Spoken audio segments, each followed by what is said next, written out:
Здравствуйте! Сегодня у нас очередной выпуск нашего проекта «Харысхал.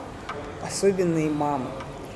И он необычный, потому что мы сейчас находимся в городе Нерюнгри и встречаемся. Сегодня наша особенная мама – это жительница города Нерюнгри Инга Дроздова. Здравствуйте, Инга. Здравствуйте. Скажу такой маленький момент. У меня сегодня ровно год, как мои дети, мой старший сын, сделали меня бабушкой. Поздравляю! Спасибо. Да, так что у меня новый статус, да, спасибо. История с Ромой началась у меня, естественно, с рождения. Беременность проходила у меня очень как-то тяжело, почему-то психологически. Я все время плакала всю беременность, не знаю, то есть беспричинно, по причине, без причины. И как-то один раз мы пришли, у нас был курс «Подготовка молодой мамы». Мы пришли, и вот нам там рассказывали, да, это второй ребенок мой, старшему на тот момент было 14 лет, 13. И вот они нам рассказывали, и был такой момент запоминающий, они говорят, запомните, когда у вас ребенок в животе такой самый активный, значит, когда вы родите, в это время он и будет вроде как активничать. А так как у меня Рома был активный 24 часа в сутки, у меня были такие большие глаза, думаю, как так, что меня ждет? Да, то есть еще ничего не предвещало. Родился он нормально, в срок, свои роды естественные. Ничего не было такого, чтобы вызывало во мне сомнения в нем, да, только, он был такой все время активный, он все время двигался, куда-то шел, то есть ему, да, уже когда подрос, чуть-чуть поздно пошел, год и 1,5 месяца ему было, пошел он, как сейчас помню, это была Страстная пятница, пятница 13-я, я хорошо помню. Вот, разговаривал, очень такой был контактный, общительный, речь была, то есть абсолютно как обычный ребенок. За исключением поведения, потому что он был все время какой-то в движении находился. Потом в 2 годика что-то я начала замечать, что-то для моего глаза казалось, что-то стреляло такое, что его отличало, но я не могла понять, что. Пока к нам не пришла знакомая тоже со своей дочкой, и тут в контрасте я увидела, что что-то с ним не то. А в чем это заключалось? Я даже не могу сказать, в чем это заключалось. То есть для меня это было что-то неизвестно, но что-то мне резало глаз. То есть вот такое. Потом в течение 2 месяцев я сразу начала бить тревогу, вызывала невролога домой. Нам тогда под вопросом поставили еще в карточке, помню, аутизм под вопросом. То есть для меня это было, что-то написано, слово, да, написано. Никогда в жизни я даже не сталкивалась с этим словом, не слышала, не видела тем более, то есть понятия не имела даже. Посмотрела в интернете, да, все, что мне тогда врезалось как-то в голову, да, на слух, что, какие-то такие люди неконтактные, то есть сами в себе, я даже не стала, какая-то была формулировка, которая для меня непонятна, которая даже не придала значения. Господи, я тоже иногда хочу сама с собой, да, побыть, чтобы мне никто не мешал. То есть, и как-то даже не придала этому вообще значения. Вот. А потом ровно через 2 месяца, то есть от 2 до 2 лет и 2 месяцев, то есть в течение 2 месяцев это длилось, это все ушло, контакт, глазной контакт, слова пропали. Он перестал как будто бы слышать меня, не отзываться на имя, то есть что происходит, я понятия не имела, да. Вот. Психиатр исключил этот диагноз тогда на тот момент, невролог говорит, и слава богу. Что, слава богу? То есть понятия не имела. Вот. Потом у нас уже к 3 годам, то есть от 2 до 3 лет я была в полной неизвестности, что происходит. Что-то прописывали, какие-то препараты, больше по неврологии, то есть от невролога. И уже где-то к 3 годам, то есть психиатру нам поставили на учет, но аутизм тогда исключали. Вот. Я даже не вникала в это, мне было это даже неинтересно, потому что я думала, что это что-то с неврологией, что-то, может, с умственно осталось, что-то вот такое, мне казалось это. К 3 годам уже стал вопрос об этом аутизме. Я также еще не знала, что это такое. Нам тогда уже поставили где-то в 3,5 годика инвалидность была. Уже РДА, ранний детский аутизм. Это были первые мои слезы. Слово «инвалидность» это было прям, ой, что мне делать? Но я не понимала, что мне делать. Да? Я начала искать имена не то, что это, да, а где это лечат.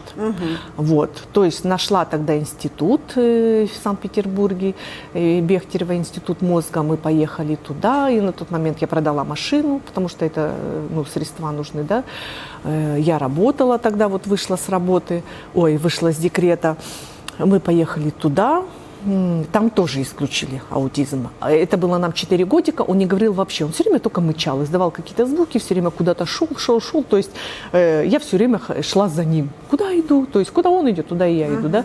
Приехали мы туда, и аутизм, вот как я говорю, исключили. Мы тогда вот начали обследование и такое глобальное, и вот наше лечение, как сказать, или как реабилитация вот оттуда. Мы тогда прошли курс микрополяризации, это, ну, как стимуляция мозга, или, я даже не знаю, как правильно сказать.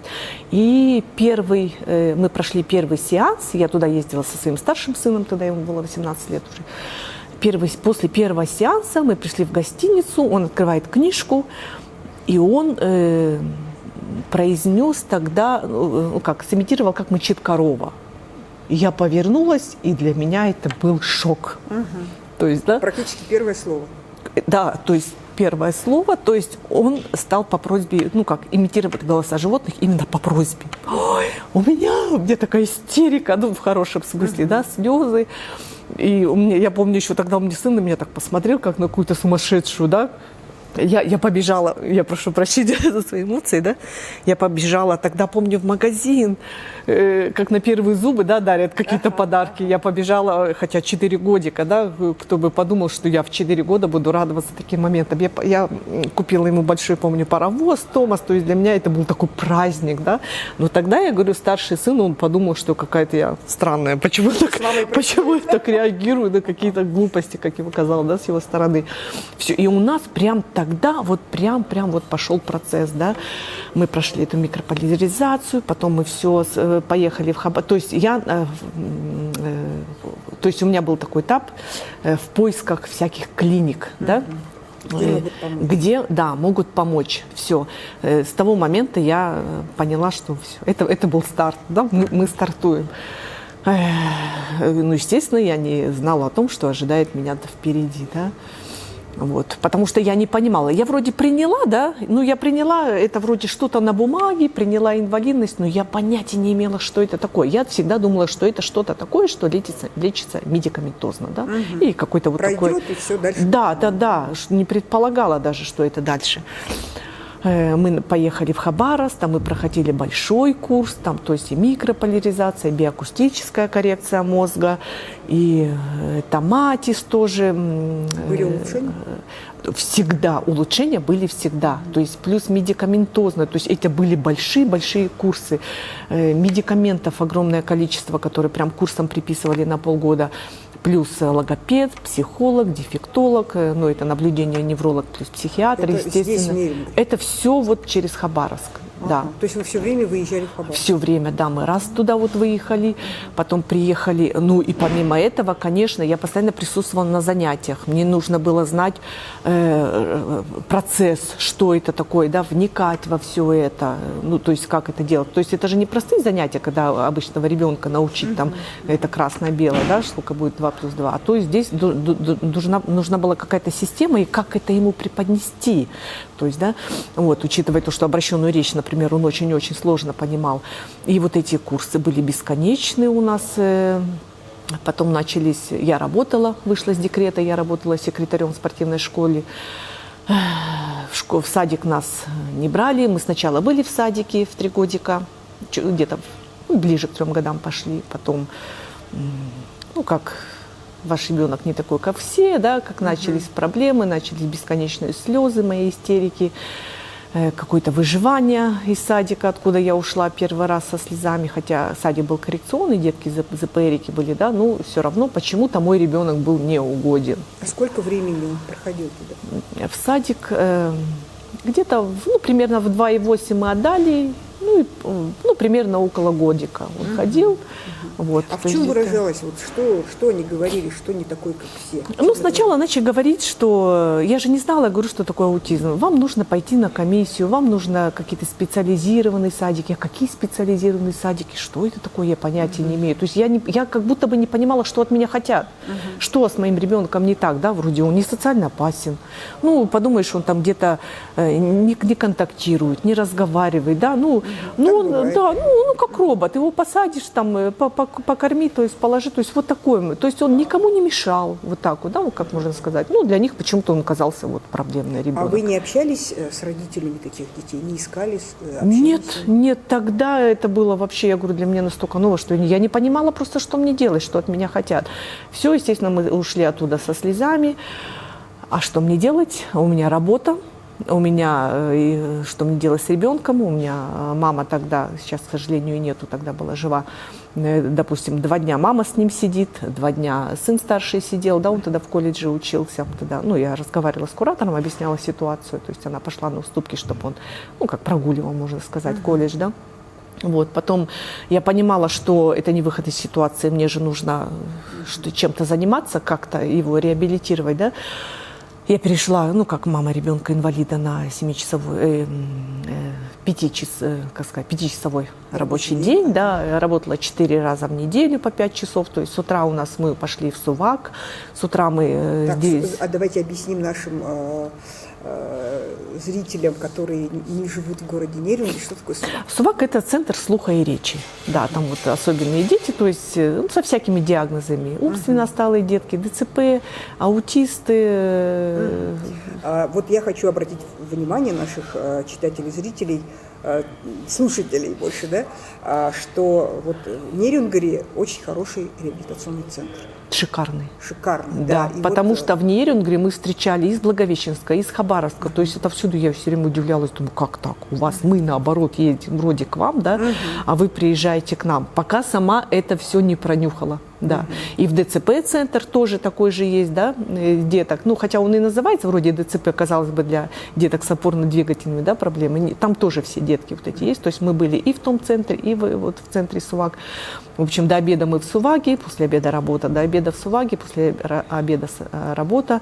И вот так длилось год. И я понимаю, что я выдыхаюсь. И вроде результат есть, но это не тот результат, который мне хотелось бы иметь, да, и я сама, мне очень сложно психологически, потому что свои какие-то срывы, да, и сейчас, как помню, 21 сентября, это, наверное, был такой толчок вообще в моей жизни, когда мне приходится, у меня Влад, старший сын, не может оторваться из колледжа, и мне Рому не с кем девать, и я его беру с собой на работу, а это не вариант, потому что и спать нужно, и с ним не посидишь, да, печатная работа. И я как-то до этого у меня были какие-то мысли, может уволиться, потом нет, может уволиться, нет. То есть я вот так менжевалась. А это прям был такой толчок. Я прихожу на работу, и я понимаю, что все, твое время истекло, то есть решайся. Все, я прям, конечно, поплакала и сказала, что я все, такая ситуация, все, я уволилась. Дома, конечно, я очень много плакала. То есть пока переключишься, как это так, да. Но спустя какой-то период, далеко зайду, да, я поняла, что как правильно я сделала. И как я сглупила то, что не сделала этого раньше. А сколько вы работали? В спортивной школе? Или вот именно вот этот период? Со скольки лет начала? Да, то есть с 18 лет я проработала. 18 лет мне было, когда я устроилась. И все, я вот так работала. И, получается, уволилась где-то, ну, во сколько? Рому в 33 родила. Ну, когда Роме 5 лет где-то было. Вот я уволилась. То есть 5 лет вы параллельно вот работали и... Нет, я же 3 года была в декрете, потом в декрета вышла. Да, вот год отработала, то есть 4 годика, где-то 5. Где-то вот. Вопрос возникает сразу, а на что вы жили, если вы не работали? Ну, пенсия по инвалидности, да, слава богу, у нас государство сейчас не обделяет таких деток, плюс мама. А сколько это пособие? Пособие по инвалидности. Ну, на тот момент, допустим, я получала Ромина, там 16 где-то была пенсия, плюс я уволилась, 7700 получала по уходу за ребенком-инвалидом. Ну, то есть в те времена как-то это было. Да, это был плюс, конечно, мама, Ромин папа, на тот момент я была в разводе, он помогал. то есть и помогал, ну, помимо элементов, да, что официально, он помогал мне дополнительно, что касаемо выездов на реабилитацию. Ну, то есть все это было платно, то есть я ему предоставляла, ну, смету, да, что какие нам выставляли в этих центрах, и то есть половину он мне помогал. Ну и плюс, конечно же, мама. Да, это была большая поддержка. Хорошо. И вот вы уволились с работы, и как дальше потекла ваша жизнь? То есть сколько времени занимало вот лечение, там, реабилитация? Все время. То есть мое время, оно было полностью, абсолютно посвящено, практически 24 часа в сутки. Допустим, день мой заканчивался так, что я ложилась и разрабатывала на завтра определенную стратегию занятий. Что мне нужно сделать? Допустим, научить фигуры цвета, да, допустим. Заложу в интернет, слава богу, есть интернет. Сейчас это большая очень помощь, поддержка. Как это сделать, да, как объяснить ребенку, что красный – это красный, что это красный квадрат, а не треугольник, да, зеленый. То есть как это все сделать? То есть такая определенная стратегия. Допустим, прямо на весь день. Ну, что мне именно нужно добиться, да? Все, утром просыпаюсь, и все это понеслось. Центры, ну, сначала, естественно, домой приезжаем, мы все, приходим, мы это все закрепляем, добавляю свое что-то, да. Вот, еще плюс ко всему тому, что речь, она у него появилась, то есть она прям постепенно она появлялась все время. То есть прогресс был. Да, прогресс был всегда. И я даже не знаю, от чего это. То ли это медикаменты, то ли это занятия, то есть это все в совокупности. И когда меня спрашивают, а помог ли вам, ну, определенный препарат, я говорю, я не знаю. То есть их было настолько много, и они шли друг за другом, и плюс вот эти занятия, да, то есть что помогло, я не знаю. Вот, то есть дома мы закрепляли все это, все придумала свое нового, то есть у нас не было определенной какой-то стратегии, что вот читать нужно научить именно так, как всех, да, допустим, детей с особенностями. Это было настолько все какое-то свое, какая-то своя программа, какие-то свои методики, да. И плюс ко всему тому, что когда появилась речь, началась эхолалия. Это было очень сложно. То есть эхолалия – это полная зеркальная речь. То есть ему, допустим, говоришь, тебя как зовут он? Тебя как зовут? Это что, например, да, это что? То есть он не понимает, что… То есть он повторяет все то, что я говорю. Это был крах. Как с этим работать? То есть речь, она вроде появилась, да, радуешься, а как это работать, я не знаю. То есть когда мне… И везде, куда приходишь, у вас эхолалия, у вас эхолалия. Никогда никто не говорил, вот это такой момент, когда никто меня этому не научил. И как это делать, я не знаю. И когда меня спрашивают, а как вы с этим боролись, я говорю, а я не знаю.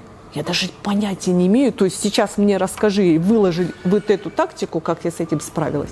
Я не знаю. Ну, как-то у меня получилось, представляете, а я даже не знаю, как это. Я придумала какие-то свои карточки, там, у меня были светофоры, там, красный стоп, я говорю, зеленый стоп, ты, то есть какая-то такая техника, как робот, да. Сначала я предлагала свои какие-то ему ситуации, когда я ему говорю, например, ты хочешь пить? И я ему предлагаю варианты, ответы, например. Ты говоришь, да, это я хочу пить, и наглядно показываю, нет, я не хочу пить, да. Ну и примерно так, это зеленый цвет, там, это красный. То есть это было так сложно. И для меня это казалось, что это такое сумасшедшее, которое это невозможно с этим справиться. И потом, как я как-то вошла настолько в эту колею, что я поймала себя на мысли, что это почти ушло. О, как это сработало. Здорово. То есть это было для меня что-то вообще такое... где-то вы читали, то есть в интернете? Все в интернете, все в интернете, вся вот это, я говорю, один так пишет, второй так, 10-й так, а потом это в кучу как-то собираешь, и что-то выливается свое. То есть у меня не было такого, что это не работает, но я добиваю. Не работает другое, не работает другое.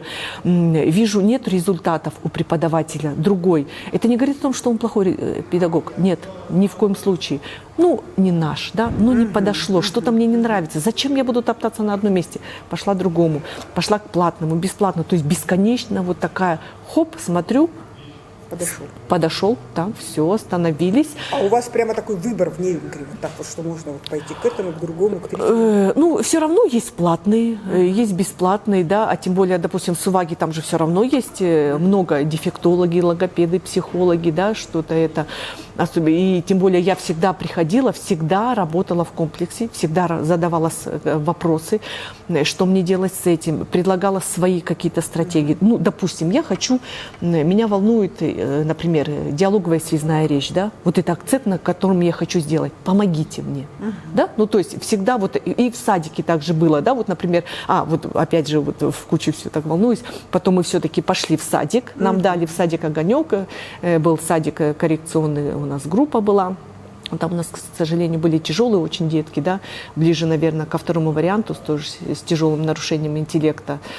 Вот. Ну, то есть и садик как таковой и было сложно, потому что на тот момент уже было только в него вложено, да, и он был на шаг выше, как будто бы ему нужно было больше, больше, больше, да, и вот когда дефектолог, логопед, психолог дают, есть какая-то определенная программа, да, например, для группы, ну, например, изучаем сегодня овощи, фрукты, а он это уже давным-давно знает. Ему неинтересно. Да, он любит, когда одно и то же, да, но я понимаю, что нужно выше. Я прихожу, например, да, к ним, ну, объясняю ситуацию, ну, возможно, вам это нужно для того, чтобы там отписаться, да, что сегодня было то-то, то-то, и вы не можете больше дать, потому что у вас есть определенная программа на группу.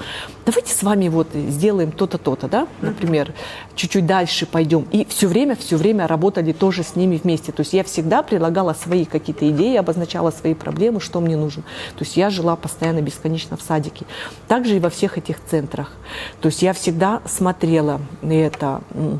Ну, то есть я всегда приходила, я говорю, вы не думайте о том, что я контролирую ваш процесс. Ну, потому что есть такие, да, думают, что вот я контролирую, как это, особенно если деньги заплатила и думают, что отрабатываете. Да, я посмотрю, нет, мне было интересно, когда я вижу результат, так, это нужно делать так-то, здесь я делаю неправильно, да, тем более я не знала, например, что это совершенно такое.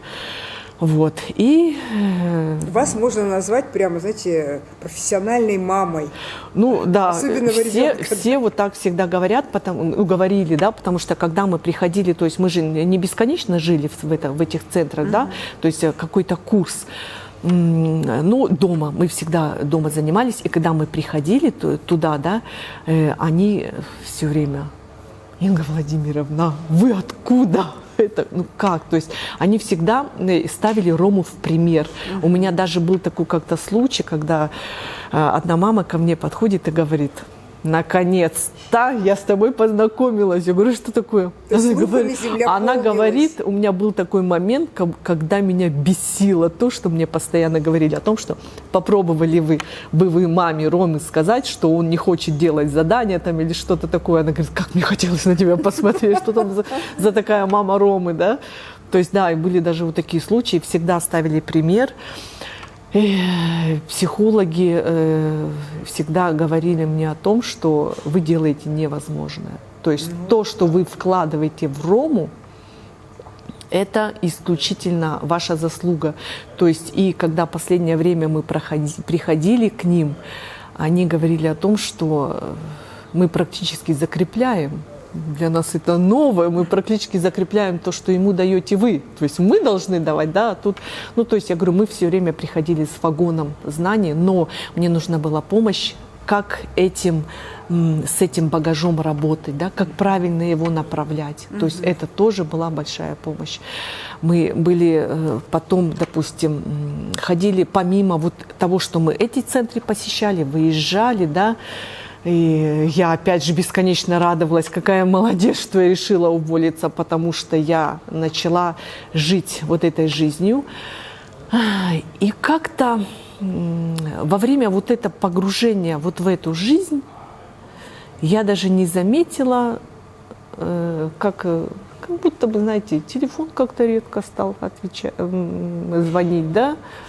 И я понимала, что как будто бы я осталась одна. Вы посвятили абсолютно всю свою жизнь. То есть кого-то я, ну, как бы, грубо сказать, отшила своей жизни, да, переставая звонить, писать. Кто-то сам слился, потому что, ну, допустим, куда-то предлагают там пойти там, или что-то, или ко мне прийти, а там то мне некогда, то еще что-то. И как-то окружение, оно все исчезло. Это в течение то есть, какого времени произошло? Может, года 2 где-то вот так это вот длилось. И как-то это все. И вы пришли к какому выводу, вот это поняв? Как-то стало жутковато, что ли. Вот. Что в будущем, да? Да. Еще плюс ко всему, знаете, вот эти какие-то хорошие моменты, да, которые я сейчас вспоминаю, они сопровождались, конечно же, плохими моментами, потому что вот эти косые взгляды на улице, да, потому что особенность аутистов, она... Ну, вот что, например, Рома делает на улице, чтобы это обращало на себя внимание? Что делать на улице? Потому что аутизм же бывает разных форм. То есть, в принципе, ну вот, например, абсолютно нормально, как да, дети, да. Иногда он тоже незаметный, да. Ну, например, раньше у нас очень сильно были поведенческие моменты. То есть ходьба постоянно в одном и том же направлении. То есть практически нужно, допустим, во двор свернуть в определенном направлении, под определенным углом, да, чуть ли не в определенное время. То есть у него был только один маршрут. То есть если мне нужно было куда-то, ну я же тоже, мне нужно ходить и в магазин, да, и я хочу ходить по другим улицам, это было невозможно, потому что им это было запрещено категорически. Мы приходили, допустим, в магазин, он мог что-нибудь там, то есть он находился постоянно в движении, он не мог ни на секунду остановиться, я постоянно за ним, Рома, то есть не замечая вокруг, да, он считал, что он такой, обладает таким даром, что он умеет сквозь людей там ходить, да, ну и сейчас он тоже так думает об этом, да. То есть он не видит никого вокруг себя, да, и то есть вот так вот разгонял, раскидывал всех, да, и все же вокруг знают, как воспитывать. То есть они же не могут пройти мимо. Как правило, все равно вот это душевное напряжение постоянно, потому что сейчас знаешь, что вот-вот сейчас что-то ляпнут, вот-вот сейчас что-то скажу, да, замечание. Приходилось бесконечно объяснять, да, почему, например, так себя ребенок ведет.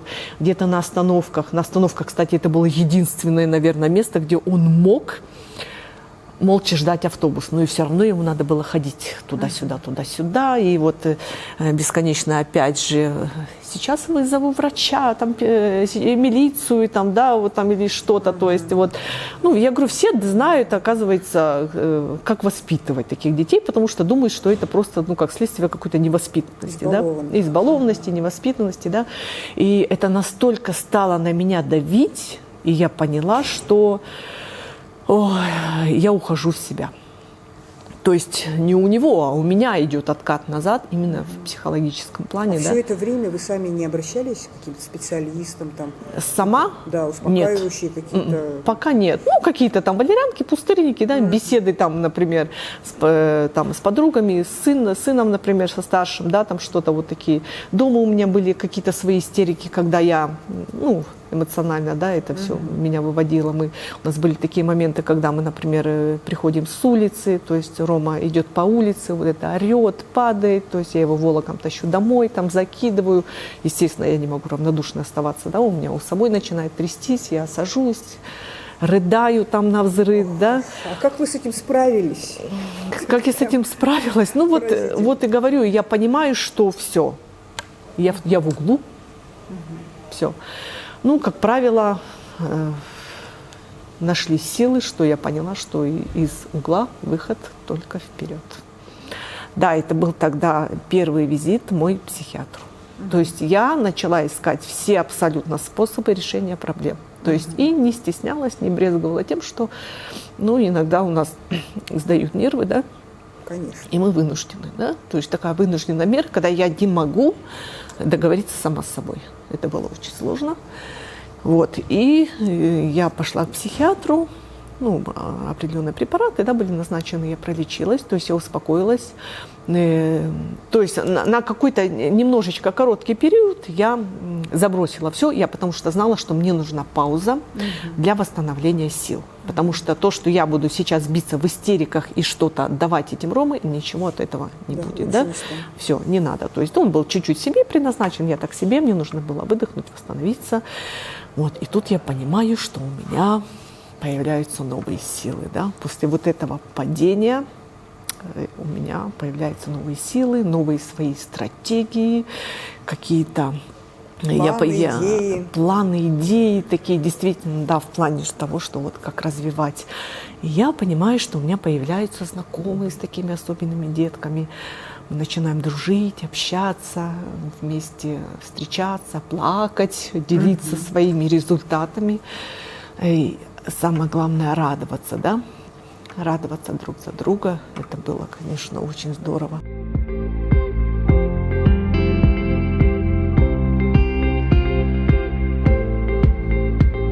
Много у вас таких? Когда я сама с этим столкнулась, оказалось, что много. Да, действительно много. И я поняла, что круг общения у меня поменялся в корне вообще. То есть остались единицы, которые... Я не говорю о том, что они предатели. Ни в коем случае. Нет. Да? Ну, так вышло, так получилось. Да? Ну, остались, наверное, самые сильные, понимающие. И даже те, кто ушли из моей жизни, я тоже их не могу вроде назвать непонимающими. Да? Ну, так вышло. Да? Вот.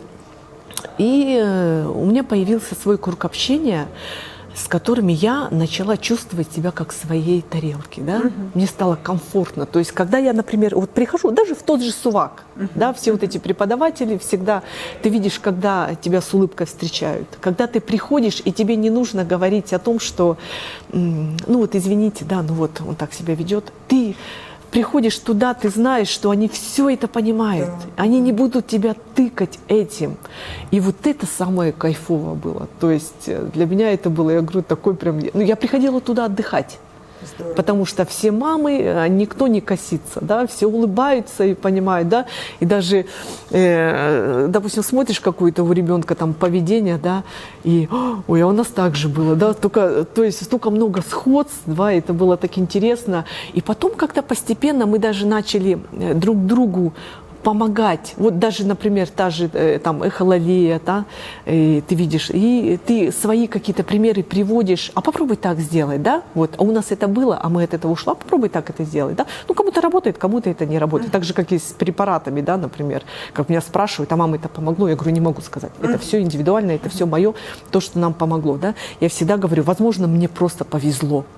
Потому что, да, вот действительно, вот. Изначально, да, вы знаете, тоже хочу вот затронуть этот момент, когда вот я только столкнулась, конечно, виноваты были, казалось, что все, да. Ой, это было очень тяжело. И самое тяжелое для меня это было, что изначально я начала винить себя, да. Что я сделала так? Что я сделала не так, да. Это было для меня это наказание. Я думала, наказание, Господи. Почему я, да? Почему? Я начала свою жизнь что-то пересмысливать, да, что я сделала плохого в этой жизни. И потом я думаю, я все поняла. Я все поняла, только хватит, пожалуйста, да? То есть были такие моменты. И это было в самом начале? Это было в самом начале, да. Это было сложно очень для меня. И это... Ну, а потом как-то я поняла, что... Наверное, самое главное для меня было, что я это поняла, какие-то моменты своей, да, в жизни. Ну, а потом поняла, что в этом нету смысла искать. Да, в этом, потому что здесь другая ситуация, да, здесь мне нужно заниматься ребенком. А вот, Инга, скажите, пожалуйста, вот когда вы были вот в таком состоянии, кто вас поддерживал? Что вас вытянуло? Мама. Это здорово. Мама всегда наша. Это была мама, но, вы знаете, наверное, казалось бы, да, что мама – это тот человек, которому можно все рассказать. В моем случае я не могла этого делать. То есть у нас были настолько близкие с мамой отношения, что я не могла ей… То есть это единственная боль, которую я хотела, чтобы она была моя. То есть я понимала, что она ничем мне не поможет. Я не могла просто ей этого всего рассказывать. То есть я делилась с ней только практически результатом. И она меня стимулировала, мотивировала. Я видела, как она, ну, естественно, как мама кайфует от того, что мы добились. Да? У нас один раз был такой момент, что я говорю, мам, может, ты будешь с ним сидеть, а я буду работать? Она говорит, я не смогу. То есть все, эта тема была закрыта, да, сразу же. И то есть у меня как-то был даже такой момент, что я вижу, как она этому радуется, И мне этого так нужно было, да, что как будто бы я что-то делаю, добиваясь результата, чтобы для нее, да, вот она меня стимулирует. То есть даже был вот такой вот момент. А скажите, пожалуйста, Инга, да, вот какая ситуация на сегодняшний день? Чем радует вас Рома сегодня? Ой, сегодняшний день мы пошли, у нас ему 12 лет, мы учимся в 4 классе. Почему только в 4 классе? Потому что я его отдала чуть-чуть позже, с 8 лет. И, то есть 8,5 нам исполнилось на 1 сентября. И мы пошли в коррекционный класс, в 18-я школа, обычная школа, только там коррекционный класс, детки из ЭПРики. Класс проаннулированный, то есть и еще плюс 5 лет начальная школа, то есть еще плюс год. То есть 2 года как будто добавили, да. Ну, я ни о чем, ни в коем случае, ни на секунду не жалею о том, что так вышло, да, что вроде как он должен быть уже в 6-й пойти. Почему я отдала его так поздно? Это, конечно, тоже такая история. Мы были тогда в садике, расскажу я об этой истории. Было уже 7 лет, вроде уже в школу пора, да. По интеллекту невербальный очень был сильный, то есть очень хорошо был развитый, вербальный, то есть что мы говорим, да, очень сложно были в общении, то есть он до сих пор остается такой не третий в диалоге, вот так сказать, да. Вот, ну, то есть нужно понять, как с ним разговаривать. И в школу уже нужно комиссию проходить, да, мы начали проходить комиссию. К сожалению, на нашей комиссии ПМПК не поверили в нас. Поставили нам умственно осталось, как изначально это было, бесконечно твердили, что у нас умственно осталось, что я хочу прыгнуть выше головы своей, да. Ну, я же понимаю, что это не так, да. У нас был, конечно, какой-то период, наверное, лет там в 6, что я реально стала смотреть на вещи. То есть я не паниковала. Ну, как были-то, конечно, такие слезы, да, но я понимала, что он все-таки умственная осталость у него есть, да. И мы пойдем все-таки в школу такую для умственно отсталых детей, то есть абсолютно спокойно я к этому отношусь, я этого не стесняюсь, никогда в жизни не стеснялась своего ребенка, какое-то отставание в развитии, которое все равно было, да, вот. И тут как-то я, глядя на него, понимаю, что мы начинаем идти вверх и уже перепрыгнули все-таки это все. И приходится это доказывать, да, приходится это доказывать на комиссии, но, к сожалению, доказать у меня не получилось тогда, все-таки ставили умственно отсталость, да, и это было 7 лет. Я знаю, что как ребенок инвалид, он до 8 лет еще может остаться в садике, и я думаю, пришла все-таки, я сначала пришла я в эту школу, да, для умственно отсталых деток, они посмотрели на него, посмотрели все заключения, пообщались, да, ну, от меня что-то услышали, на тот момент он уже читал, писал, то есть у него было глобальное чтение, с ответом на вопросы, например, да, когда задаешь. То есть читать он начал очень рано, он был математик, то есть запас знаний был колоссальный, математику он вообще блистал уже, то есть выполнял практически программу чуть не 2 класса там, то есть... А на основании чего вам поставили? Комиссия поставила умственно отсталость? Ну, не знаю, почему-то им казалось, как они сказали мне, что мы привыкли увидеть своим глазам, нежели написанному, да, ну, то есть не дают возможности доказать, показать какие-то результаты, да, не учитывают особенность тому, что дети с аутизмом, приходя в для них незнакомую обстановку, ну, возможно, это грубо сейчас будет звучать, да, но я говорю как собаки, да, пока не принюхаются, не почувствуют себя в безопасности, ну, возможно, это грубо, да, вот, то есть какие-то свои особенности. У Рома приходил, когда в незнакомое помещение, ему нужно было такое сделать, освоиться, сделать как бы такой круг почета, да, потом сесть на место. А тут, конечно, он приходит, когда 7 человек, которых он не знает. То есть я предполагала, что будет такая ситуация, когда он не пойдет на контакт, да, что это. Вот. Но это ничего абсолютно не учитывалось.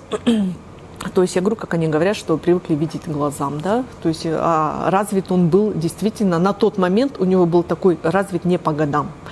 Вот, то есть в плане невербальной, и был такой неравномерный, да, то есть он не мог ответить, как у тебя дела, да, но мог, например, спокойно трехзначный, например, ну, например, 375 плюс 264 столбиком с переносом, например, там, десятка, все это, допустим, высчитать, да, легко.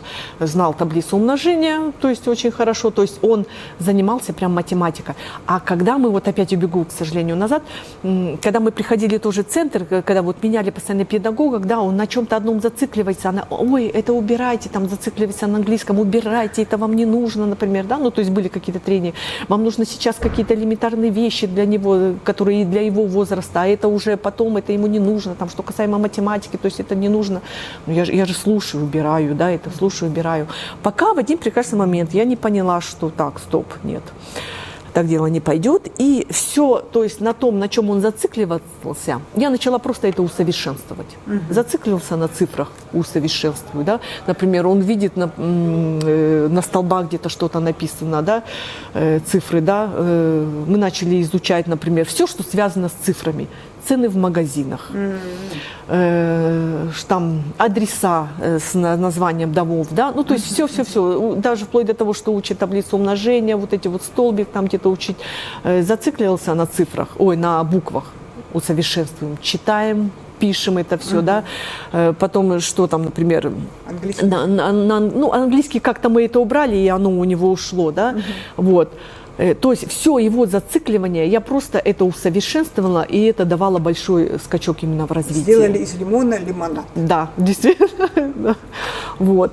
И я потом поняла, что нас как не берут в школу мы пришли, они нам, в СКШИ, да, говорят, мы бы вас приняли сюда, но идите дальше, идите, да, и мы поехали в Якутск, то есть, в Якутск мы поехали по вызову, да, я написала туда, к сожалению, расскажу. Надзорные органы. Да, мне пришлось, я думаю, мне терять нечего.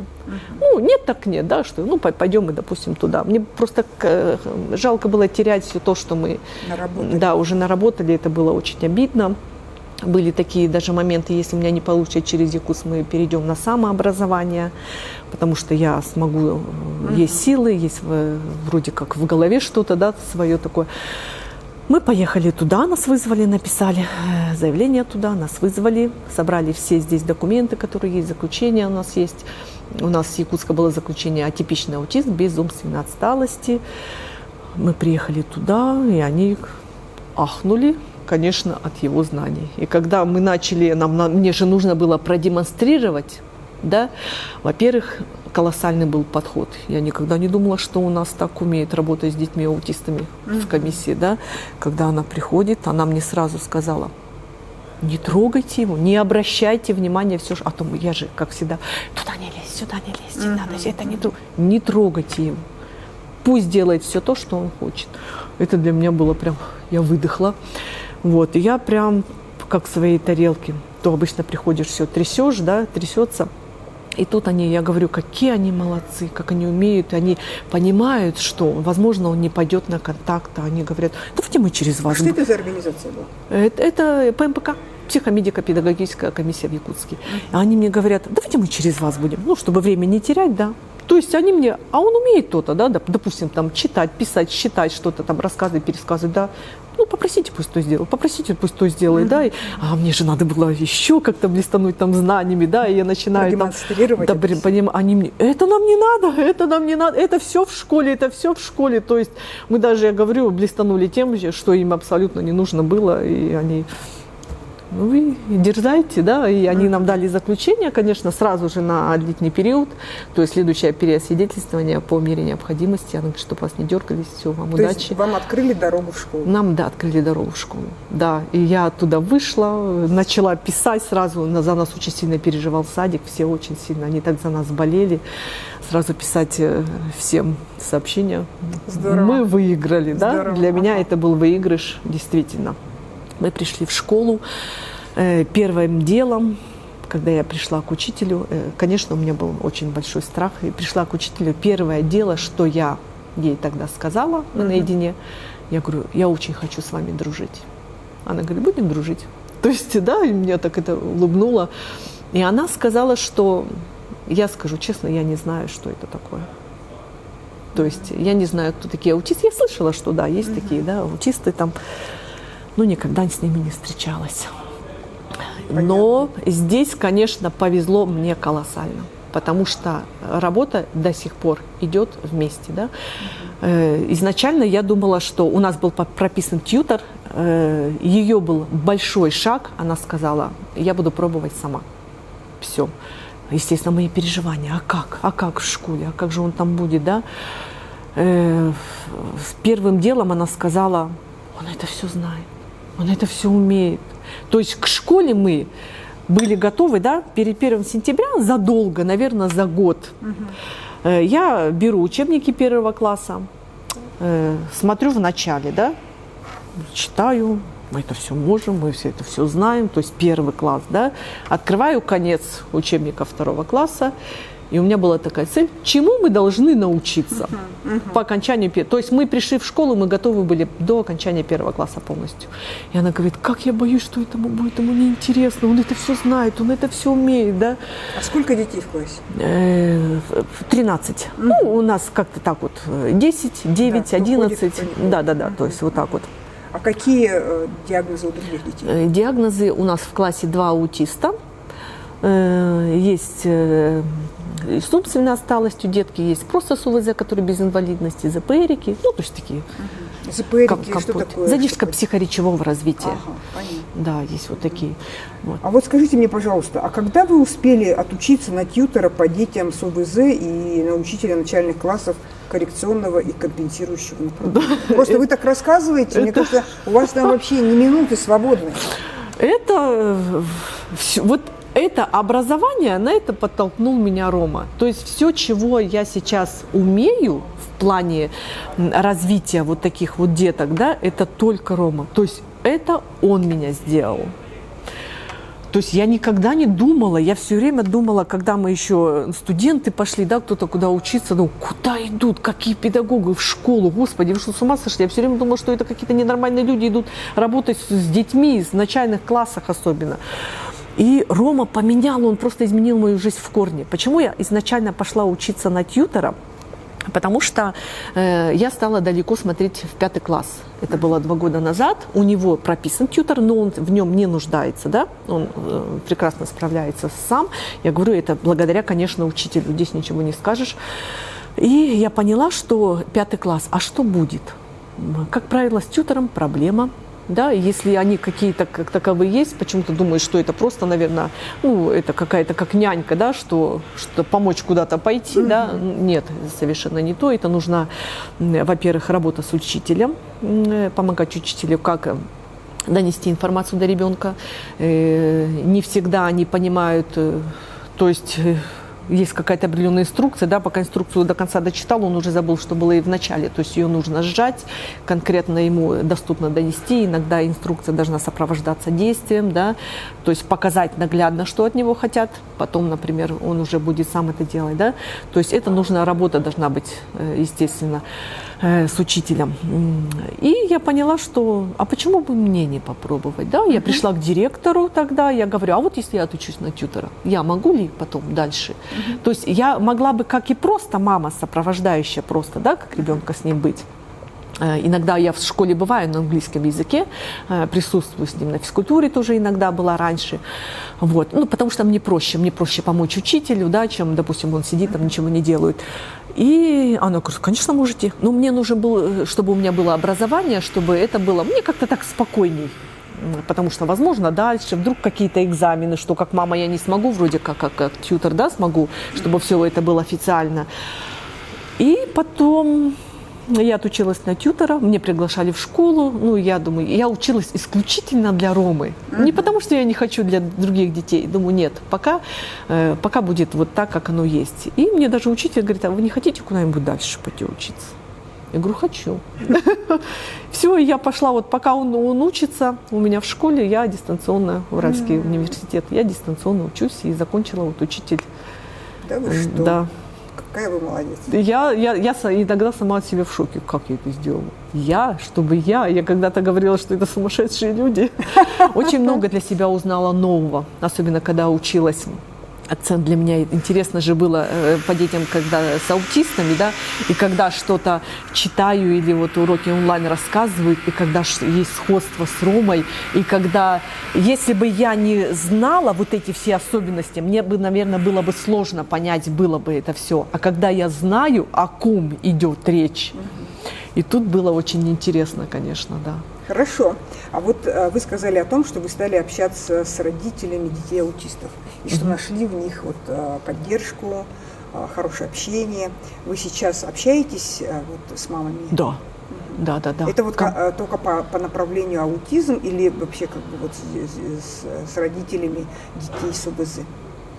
Наверное, больше с аутизмом. Есть кто и с ДЦП есть, конечно, это но больше сформировавшаяся тем... организация? Или Нет, вы просто... нет, мы просто такие мамы, которые вот познакомились также в Суваге, также где-то мы в соцсетях также познакомились. Есть, конечно, группы, да, вот аутисты Якутии, тоже такие группы есть. Ну, это они вот недавно только я вот на них подписалась. А сколько человек вот в вашем таком сообществе? В сообществе, ну, знакомые, да, знакомые, близкие.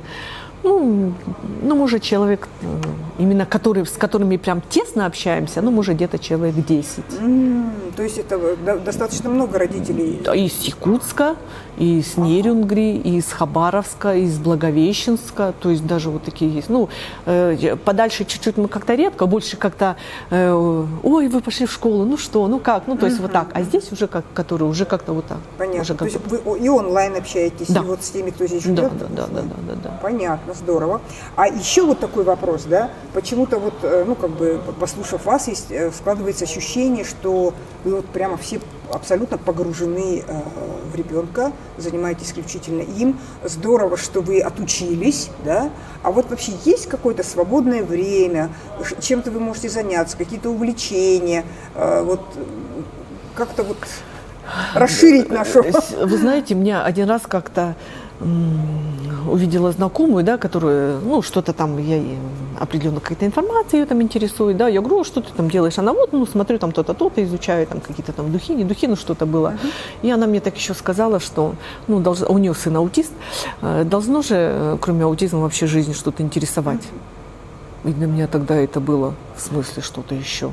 Как может быть что-то интересовать вообще в жизни, кроме аутизма? То есть для меня это было что-то такое, да, странное. Потому что мы занимались, я говорю, всегда мы выходили на улицу, допустим, там, это дерево, оно зеленое, оно колючее, то есть эта машина, вот она состоит, у нее там колеса, корпус, там, ну, то есть вот у меня даже сын старший, он говорит, мама, да, говорит, оставь ты уже его в покое, да. То есть у меня даже были такие моменты, когда он за мной ходит, еще заниматься, я говорю, Рома, подожди, да дай там я какие-то свои дела сделаю, да, то есть я, наоборот, еще его там отталкивала. И для меня как-то, когда меня спрашивают, а что ты делаешь для себя, оказалось, что ничего. То есть оказалось, что я для себя-то я жить, я разучилась, я совершенно разучилась жить для себя, пока я не познакомилась с Катей Вербинской, и они меня не взяли в вот этот проект «Отдохни, мама». Я о нем слышала раньше, об этом проекте «Отдохни, мама», да, все время видела. Ой, какие они молодцы, я тоже так хочу. В чем отличается этот проект? Давайте расскажем. Проект «Отдохни, мама», ну как, удели время себе, вот так можно сказать, да. Вылези с этой рутины, убери это на какой-то момент из своей жизни, да, отодвинь, вспомни о себе, что ты есть. Да, что посмотри на себя, что ты же все-таки женщина. Это проект нерюнгринский. Я так поняла, да, это нерюнгринский проект, да, это вот она. А в этот проект это тоже я как-то попала, да, в этом году, 2 апреля, это для меня, мой сказать, ну как, может, праздник, да, так как сказать, это Всемирный день распространения информации об аутизме. И я всегда хотела в школе устроить какой-то праздник, да, то есть я вообще изначально, во-первых, я никогда не стеснялась, ни в коем случае никогда не стеснялась своего ребенка, да, его особенностей, что он у меня аутист. Я всегда им гордилась, горжусь и буду гордиться, да. И я теперь, вот сейчас, если на тот момент, когда я столкнулась, я думала о том, что, Господи, за что, да, сейчас я могу смело сказать спасибо.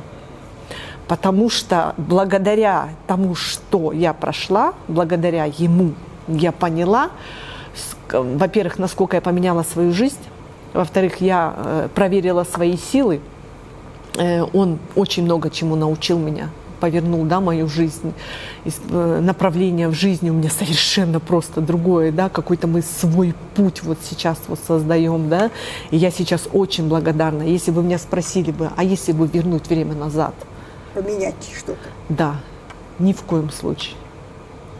поменяла бы только себя в какие-то моменты. Ни в коем случае, да, это. И я поняла, что этот ребенок дается только сильным, да, это не хвастовство, но а почему бы и нет, если это действительно моя заслуга, да, почему, например, не похвастаться, да? Вы имеете полное право. Да. И я, молодец. вот вы знаете, когда у меня начало вот это давление извне, да, начали упреки какие-то, все вот это фырканье, тыканье, я поняла, что же сделать такого, чтобы каждому не объясняться, да, как я хочу, чтобы все его знали. То есть, да, есть же, например, такие детки инвалидные, ну, например, даунята, да, у них сразу это видно, да, и вызывает улыбку, то есть не вызывает никаких лишних вопросов, а по нему не видно, да.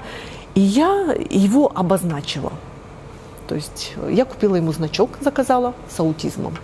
И я, едя в автобусе, я стала замечать, когда что-то он как-то не так себя ведет, ну, возможно, он там что-то постоянно говорит, да, он может, ну, за счет вот этой эхололии, да, у него, он может бесконечно что-то произносить какие-то слова из мультиков, фразы, да, и они на него косятся. И я начала замечать, когда я сразу смотрю на этого человека, да, и когда он опускает глаза и читает аутизм, и у него меняется лицо. А что написано? Аутизм. Просто. То есть я обозначила его, что ребенок с аутизмом. Да? И когда я увидела, что человек меняется, и меня, понимаете, его стали видеть, да, его стали видеть даже те же водители автобусов, и они стали понимать, что это наш парень, да, покатаем. И я в школе хотела, мне в школе хотелось, учителями знаю, да, мне хотелось провести там мероприятие, я подхожу к учителю, а давайте замутим, да, вот такое, давайте. И что вы сделали? И мы сделали, мы пригласили Юлию Александровну Гунина, это психолог. Я ей позвонила, говорю, Юлия Александровна, у меня вот такая есть идея, я только за. Когда, что, да, что от меня нужно. Ну, от вас нужна определенная информация, как от психолога, вроде от специалиста, да, об этом, ну, как не заболевание, а как об этой особенности, да, об этих людях. Катя Вербинская, да, пришла, она представляет фонд Харисхал, и я, вот, ну и учитель, да, вот. И для меня была все-таки не в этом идея, мне нужны были дети со школ, со старшего звена, чтобы, возможно, кто-то из них знает, что такое аутизм, да, но, к сожалению, у всех такая искаженная информация, думаю, что это какие-то сумасшедшие, шизофреники, ненормальные, то есть такие неадекватные, то есть вот такого плана, да.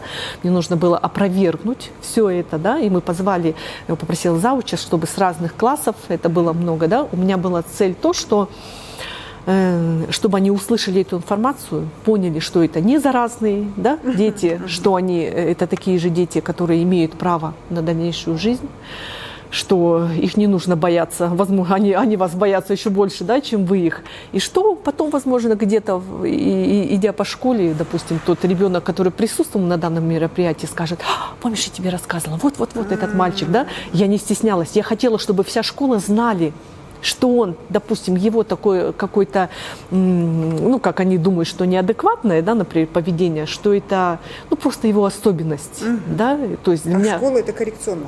Нет, обычно 18-я школа, это обычная школа, обычные дети, просто коррекционный класс, да, в этой школе. Вот, и мы провели это мероприятие, конечно, я, как всегда, все время плакала, то есть я говорю, пожалуйста, не зовите меня только туда, чтобы я ничего нет. И не говорили в этом классе, мне было очень интересно наблюдать, не озвучили, что в вашем классе есть ребенок с аутизмом, да, ну, то есть здесь сейчас дети пришли с 5-го, там, из 9-го, с 11-го класса. Я все время наблюдала за детьми, мне было интересно, да, а заметят ли они, да, и даже прозвучала такая фраза, что мы, допустим, едя в автобусе или где-то в кинотеатре, в самолете, мы можем даже находиться, и мы не знать, что вокруг нас есть этот человек, да, там, или ребенок. Да. Вот, и я наблюдала за ними, то есть, да, он участвовал, Рома, психолог ему, Юлия Александровна, определенные буклеты выдала, да, где были написаны, она говорит, я хотела, чтобы от меня с чем-то ушли выписаны фильмы про аутизм.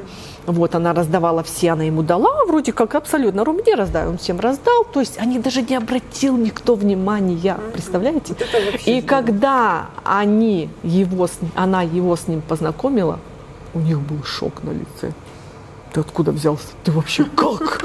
Как ты вроде, думали, ты вроде только был обычный, и тут вдруг ты стал необычным. Да? Вот это было, конечно, для это меня... была ваша победа. Это было так круто, вот правда. Я была, ну, как сказать, у меня такие были эмоции счастья, да, что вот дети, во-первых, увидели, во-первых, что его не заметили, вот, да, что он не бросился в глазах, вот это мне было очень интересно. Они рассказывали про его достижения, результаты, потому что мы очень много везде участвовали, во всех конкурсах, и песни, танцы, пляски, стихи, то есть грамот, то есть у нас очень-очень много всяких грамот, очень много, то есть бесконечное участие. Инга, скажите, пожалуйста, что бы вы посоветовали мамам, вот, которые однажды услышали у вас особенный ребенок? Ой, во-первых, никогда не отчаивайтесь. Никогда. Никогда не стесняйтесь своих детей. Это самое важное. Верьте в них. Никогда не бойтесь обращаться за помощью. Никогда. То есть везде, где-то вы всегда найдете где-то помощь, совет, кто-то вас даже, ой, а я не могу, да, а я бы вот тебе того-то то есть перенаправят, да, туда, где вам помогут. Нету непреодолимых целей.